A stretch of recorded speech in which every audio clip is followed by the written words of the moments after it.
Third person, third person में ही, ये masculine gender है, पुरुषों के लिए प्रयोग होगा, पुरुषवाचक है ये, और ये सिंगुलर है, एक वचन जिसको बोलते हैं सिंगुलर नंबर, वह है उसने, इन अर्थों में प्रयोग होगा। ये सिंगुलर, सिंगुलर नंबर, पुरुषवाचक, ये पुरुषवाचक है। ही, ऑब्जेक्टिव केस होगा इसका हिम, उसको, उसे, उन्हें, इन अर्थों में प्रयोग होगा। इसका पॉजेसिव केस होगा हिज, उसका, उनका, उसकी, उनकी, इन अर्थों में प्रयोग होगा। ही, हिम, हिज और हिज, ये इसका पॉजेसिव प्रोनाउन है। जो ये अर्थ है वही अर्थ इसका है, उसका, उसकी, उनका, उनकी वगैरह। ठीक है, अब इसके बाद है थर्ड पर्सन शी। ये फेमिनिन जेंडर है, क्षत्रिवाचक, औरतों के लिए, लड़कियों के लिए प्रयोग होगा। वह है, उसने, इन अर्थों में प्रयोग होगा। और यह है क्षत्रिवाचक,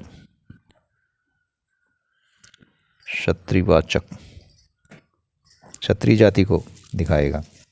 और ये सिंगुलर है, एक वचन, सिंगुलर नंबर है।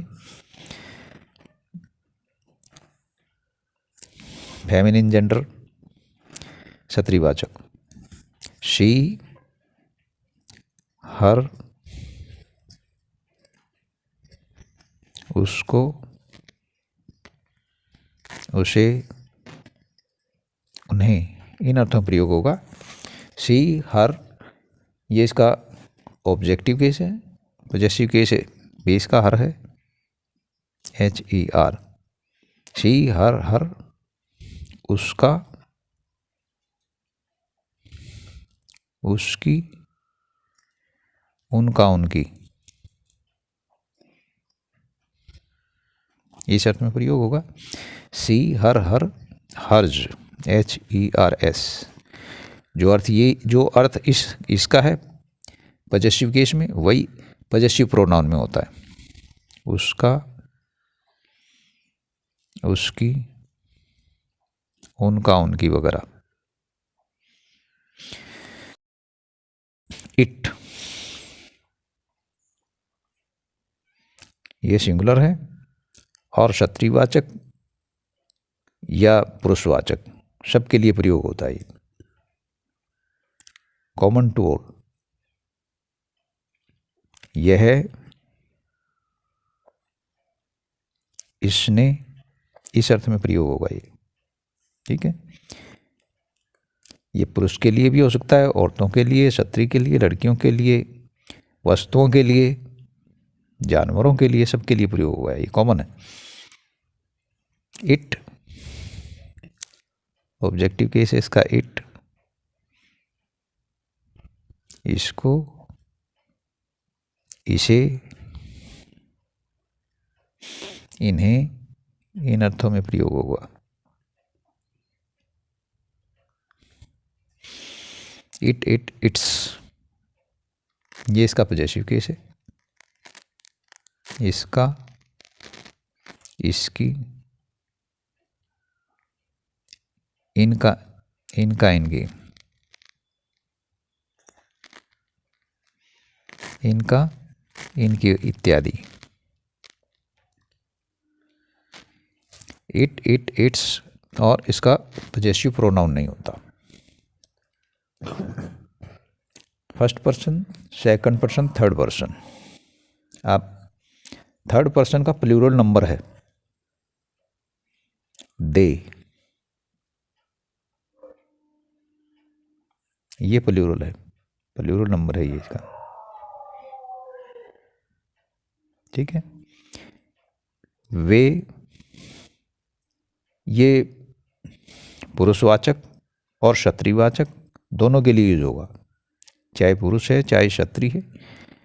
और ये जो है थर्ड पर्सन है दे।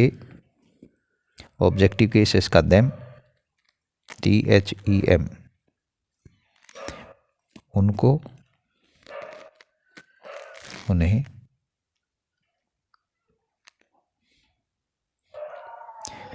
देयर, उनका, उनकी, देयर्स, उनका, उनकी।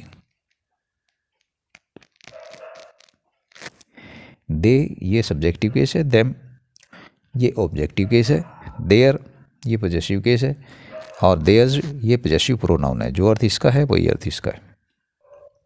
इनके साथ ही मैं दिस, दैट, दीज, दोज वगैरह का प्रयोग भी बताता हूँ इसी में। अब है ये दिस,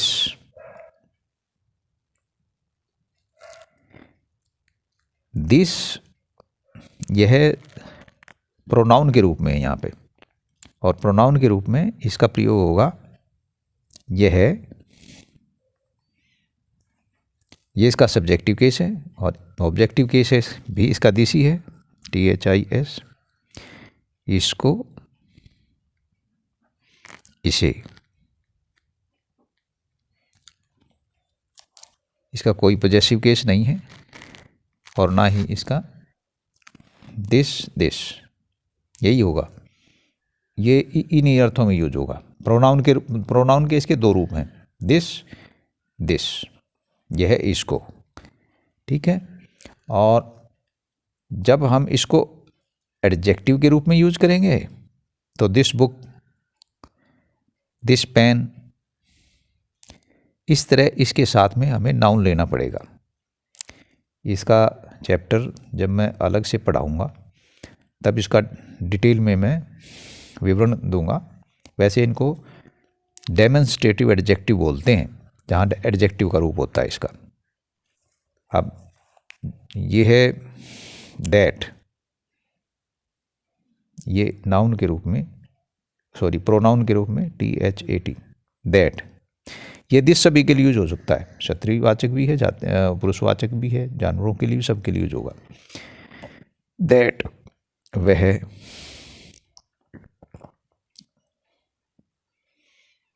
उसने, और इसका ऑब्जेक्टिव केस है दैट, उसको, उसे,